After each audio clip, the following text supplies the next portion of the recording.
Olá, sou Frei Alfredo, missionário naciano, e neste canal nós compartilhamos a palavra de Deus. Obrigado pelos novos inscritos, pelas pessoas que se inscrevem, que vão se inscrever, por favor. Obrigado aos que compartilham e que curtem esta nossa partilha, esse nosso canal. Muito obrigado. E então, desde já, a minha gratidão. É o Evangelho de Jesus Cristo segundo Lucas 12, 32 a 48. Lucas 12, 32 a 48, na proposta do Evangelho mais longo para esse domingo, a forma longa. Então, neste capítulo 12 do Evangelho segundo Lucas, é apresentada a nova realidade do reino. E nesse trecho, Lucas quer ensinar que se os discípulos cuidarem dos seus irmãos, servindo, eles permitirão que Deus também, Deus que é Pai, tome conta do seu bem-estar e de toda a sua vida. Não ficarão desamparados. No texto do Evangelho para este 19º domingo do tempo comum, dia 7 de agosto, dia de celebrar a vocação dos ministérios ordenados, o evangelista nos apresenta então os versículos finais deste capítulo 12, escrevendo assim: Não tenhais medo, pequenino rebanho. Portanto, aqui, numa atitude de ternura, Jesus tira toda a ansiedade do rebanho, toda a preocupação, todo o estresse, e esse rebanho é pequenino mesmo. Para esse termo pequenino é usado no texto original em grego o termo mikron, que indica inconsistente. Em seguida, Jesus apresenta o motivo pelo qual este pequenino rebanho não precisa ter medo.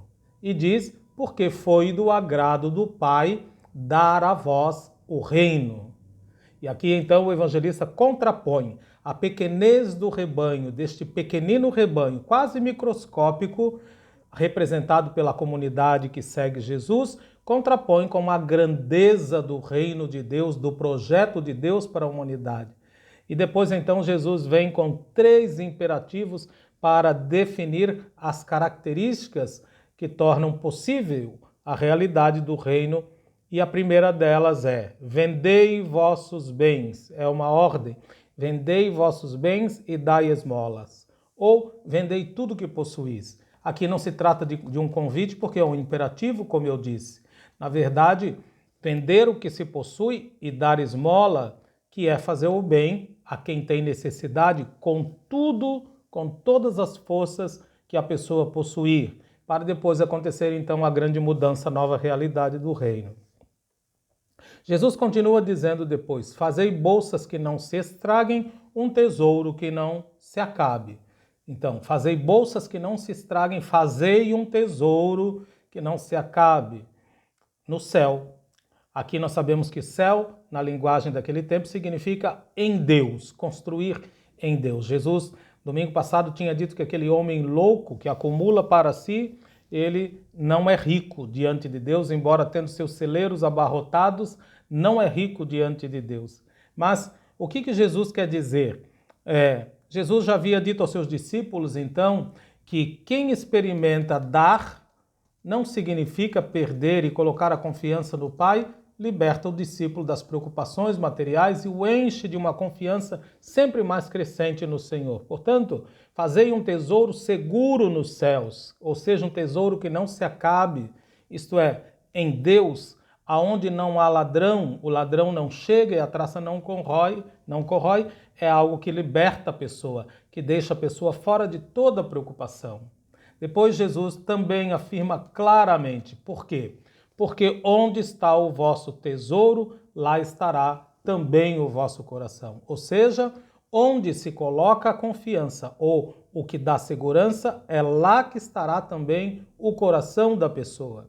E eu lembro aqui que o coração na cultura judaica não é como na nossa cultura ocidental, a sede dos afetos, dos sentimentos, mas aí nessa cultura judaica o coração significa o lugar da mente, da decisão, da escolha. Portanto, o que Jesus está afirmando é que onde está o pensamento de alguém é lá onde estará também a vida, toda a vida dessa pessoa. O que significa que para onde nós direcionamos o nosso pensamento, lá estará a nossa vida, e é por isso então que se alguém pensa o bem do próximo, se é o bem do próximo for algo que está na ideia, no pensamento, naquilo que constrói todo o conjunto do pensamento da pessoa, consequentemente, também muda o relacionamento todo, porque pensa no próximo e lá estará a sua riqueza. Em seguida, Jesus novamente usa outro imperativo.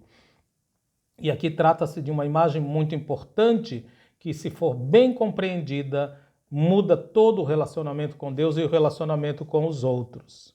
Diz assim Jesus: estejam preparados, os vossos rins estejam cingidos e as lâmpadas acesas. Portanto, que esta indicação quer dizer que o hábito, a vestimenta dos homens na Palestina no tempo de Jesus era uma túnica que chegava até os joelhos ou um pouco abaixo dos joelhos. E quando esses homens tinham que trabalhar, que se pôr a caminho, sobretudo quando tinham que trabalhar, essa túnica ficava pesada, atrapalhava um pouco. Então eles recolhiam um pouco para cima essa túnica e amarravam na cintura. É isso que significa cingir os rins.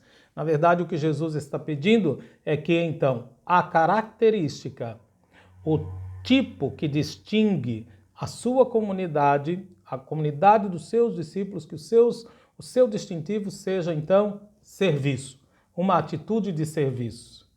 Um serviço que seja corriqueiro, costumeiro, habitual, não um serviço de vez em quando, mas um serviço que seja símbolo da sua comunidade.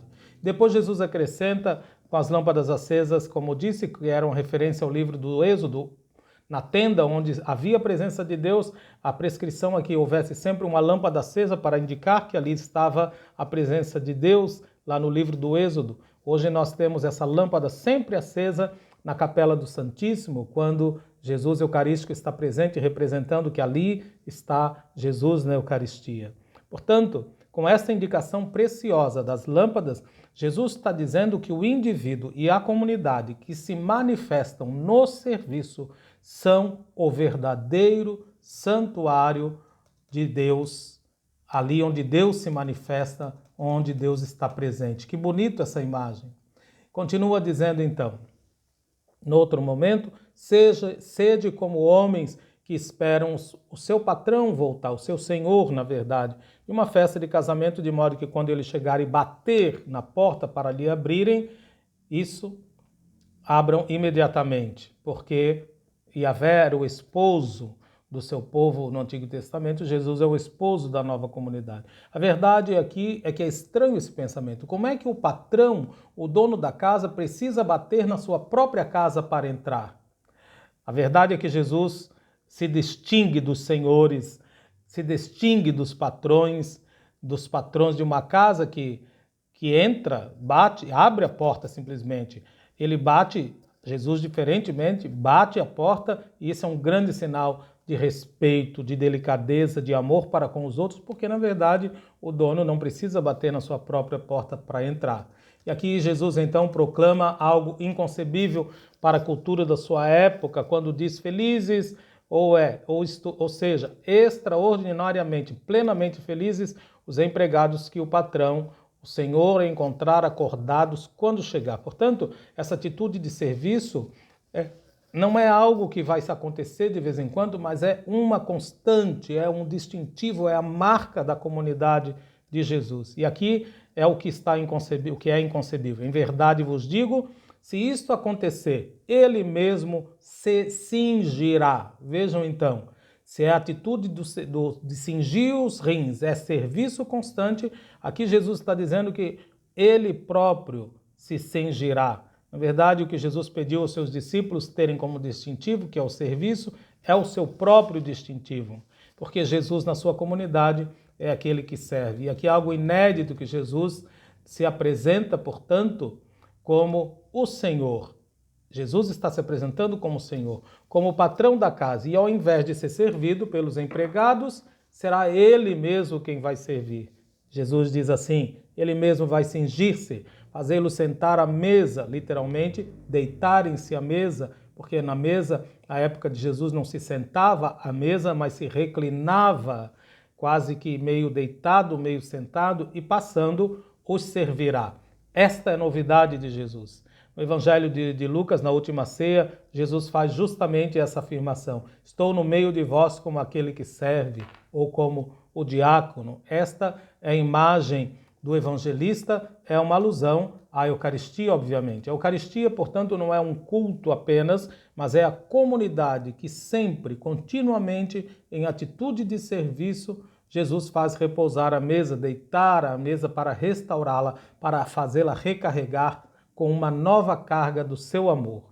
O próprio Jesus passa a servir, e esta, então, é a imagem que o evangelista nos apresenta. Portanto, não é uma comunidade que serve apenas a Deus, mas Deus que se põe a serviço da comunidade.